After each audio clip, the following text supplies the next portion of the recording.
ఎప్పుడు బయటికి రారు వాళ్ళు. అలాంటి వాళ్ళు బయటికి వచ్చినారని అర్థమేమి? వాళ్ళు ఉండే ఆవేశం చూపించారు. ఈ పొద్దు మామూలుగా ఇప్పుడే చెప్తాను, ముస్లింస్ చెప్తాను మేము ఎప్పుడు బయటికి రాము సార్ అని. వచ్చినారంటే ఏమి? ఇది ఎవరో చెప్తే వచ్చింది కాదు, ఒక పిలుపు ఇచ్చాం, రండి అని ఒక పిలుపు ఇచ్చినారు మా వాళ్ళందరూ. ప్రతి పల్లెల్లో ఇంతమంది వచ్చినారు తెలుసా? ఎంతమంది వచ్చినారు వచ్చింటారు అనుకున్నాను. ఇస్తరాకులే 9,000 తెప్పించండి, మళ్ళీ ఇప్పుడు పరిగెత్తి తెప్పిస్తే ఏం బా చెప్తున్నా. ఇది ఆవేశం పుట్టుకొస్తుంది పల్లెల్లో. మేమేమో ఏడ ఓటు అడగలేదు, ఓటు అడగడం కానీ ఓటు ఏమని కానీ చెప్పలే. ఏంటి సమస్యలు అంటే ఆయన నేను 9 సార్లు బటన్ వస్తున్నా అంటున్నాడు. రేపు చంద్రబాబు నాయుడు వస్తే అవే ఇచ్చేది. చంద్రబాబు నాయుడు దాంట్లో కొన్ని వేరే ఉంటాయి.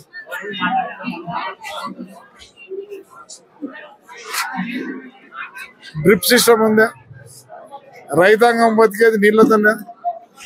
నీళ్ళు ఇచ్చారు 3 ఏళ్ళు. మేమే ఎట్లా మాట్లాడినారంటే మేమే కాలువలు తోగినా మేమే నీళ్ళు ఇచ్చినట్టు మాట్లాడినారు కాదా? ఏ పొద్దు నీళ్ళు రాకపోతే ఆ పొద్దు వర్షం రాలేదంట. ఆ రోజు కూడా అంతే, చంద్రబాబు ఉన్నప్పుడు అదే పరిస్థితి, నేను వర్షం రాలేదు అంతే. మరి ఈ పొద్దు మీరేమో పైన తెప్పిస్తారు. మొత్తం నీళ్ళన్నీ వేస్ట్ చేసినాడు ఈ ఎమ్మెల్యే. ఎట్లంటావు? చాగేళ్ళ నుంచి ఎందుకు గేట్లు ఎత్తినావు?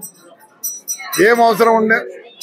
చాగేళ్ళ గేట్లు ఎత్తే బదులు నువ్వు ఇట్లా తిప్పింటే కనీసం యాడికి ఒక్కసారి కాలువ బారింటే మళ్ళీ 2 సంవత్సరాలు నీళ్ళు ఉండింటి. మరేది ఏమైందంటే ఆవేశం, పల్లెల్లో ఆవేశం ఉంది. మేమేం అడగలేదు. ఇంకా వాళ్ళైతే అంటారు రోడ్డు కానీ కాలువ కానీ నీళ్లు కానీ కరెంటు గురించి అనుకోలేదు. దానికి తోడు ఏం చేసినారు? మొగోళ్ళు బయటికి రాలేకపోయినారు, భయపడిచ్చినారు. జైలుకి వేస్తాం, అది వేస్తాం, కేసు పెడతాం, అది ఎక్కడ డీ పట్టాలు ఉన్నాయన్నా తినేసినారు. అంత ముందు నుంచి వాళ్ళు 50 ఏళ్ళు 70 ఏళ్ళ నుంచి వేసుకునే భూములు కూడా ఆక్యుపై చేసుకున్నారు. చాలా కష్టపెట్టినారు. అందుకే ఆడపిల్లలు బయటికి వచ్చినారు. ఎందుకంటే కష్టము. ఈ 4 ఏళ్ళు ఎంత కష్టపడినారంటే ఆ ఆవేశమే ఈ పొద్దు ఈ ఆడపిల్లలతో బయటికి రాడు. లేకపోతే ఇంతమంది బయటికి రారు. బాగా భయపడించి అన్ని చేసుకున్నారు. మరి యాడికిలో మేము చాలా వీక్.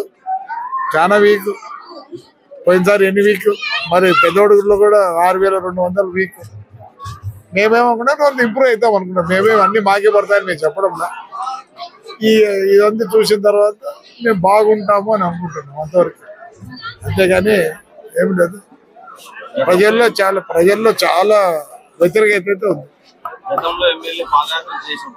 మేము టూరు ఏంది మా ప్రోగ్రాము, ప్రజలు ఏమనుకుంటారో పోయినాం. మేము క్వశ్చన్ వేసినాం అంతేగాని ఆన్సర్ మేము ఏంటో చెప్పలే. మేము ఊరికి క్వశ్చన్ వేసినాం ఏంటప్ప అని. ఆన్సర్ వాళ్ళు చెప్పారు. ఎవరు? పబ్లిక్. ఏం తిట్టాలన్నా? నాకు తిట్టాల్సిన అవసరం లేదు. చదువుకున్నా, నేను ఎంఏ చేసినాను, థీసిస్ కూడా రాస్తున్నా. నేను అంత చదువుకున్నాని ఆయన ఏదో తిడుతుంటాడు, ఇంకేదో కొత్తగా ఇంకోటి అంటున్నాడు, ఫ్రాక్షన్ చేస్తా అంటారు. ఏం చేస్తాడు ఫ్రాక్షన్? భయపడిస్తాడా? ఇప్పటికే గవర్నమెంట్ అంతా ఏదో భయపడిస్తుంది, పెన్షన్ ఇది ఇస్తావు, ఇది ఈయన ఫ్రాక్షన్ చేస్తాడు, భయపడిస్తాడు. అయ్యా, నీ కొడుకులు కట్టె పట్టుకోరు, నీ కొడుకులు రాయి పట్టుకోరు. వేరే వాళ్ళకంతా వద్దు. నీరుండే 2 కొడుకులు 2 ఆయన ఉన్నారు కదా, కట్ట కూడా పట్టుకోరు. వాళ్ళు కూడా సొఫిస్టికేటెడ్ ఇంజనీరింగ్ చదువుకున్నారు, అది చేస్తున్నారు. కాబట్టి ఈయన ఊరిగా కట్ట తిప్పాల్సిందే. ఎవరు తోడు రారు, ఫ్రాక్షన్కి ఎవరు తోడు రారు. ఇప్పుడు చంద్రబాబు నాయుడు ఏం చేస్తున్నాడు? ఆయన యొక్క ఇది చేస్తారు. ఇప్పుడు వైఎస్ఆర్ కానీ చంద్రబాబు నాయుడు చెప్తారు, ఇవి ఇస్తాం, ఇవి పోతాం, అవి కామన్. కానీ మా 4 మండలాల్లో చాలా ఉన్నాయి, వేరే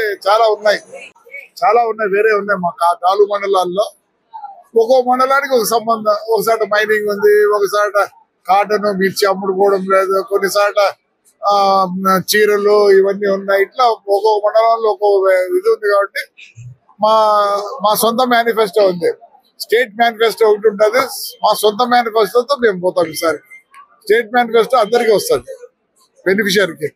ఇక్కడ మేము తిరిగిన దానికి మేము ఈసారికి కనుక్కున్నాం ఏ మండలంలో ఏ కష్టం ఉంది అనేది. దానికి అనుగుణంగా మేము పోతాం.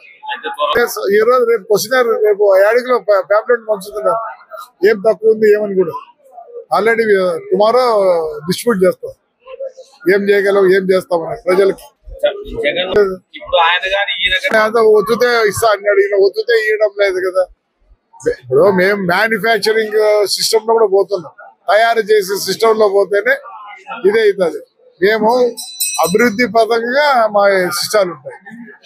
ఇప్పుడు ఉంది తాడిపత్రులు ఏం చేశారు, మొత్తం మైనింగ్ది ఒకటే రూల్ పెట్టు, స్టేట్ అంతా 5 స్టేట్లకు 5 డిస్ట్రిక్ట్లకు ఒక రూల్ పెడితే ఏమైనా నాశనం చేసి పారేస్తుంది. ఇసుకని తువ్వి ఇప్పుడు మళ్ళీ ఎల్లనూరులో కూడా మళ్ళీ మొదలు పెట్టినారు. రేపు పోతున్నాం ఎల్లనూరు.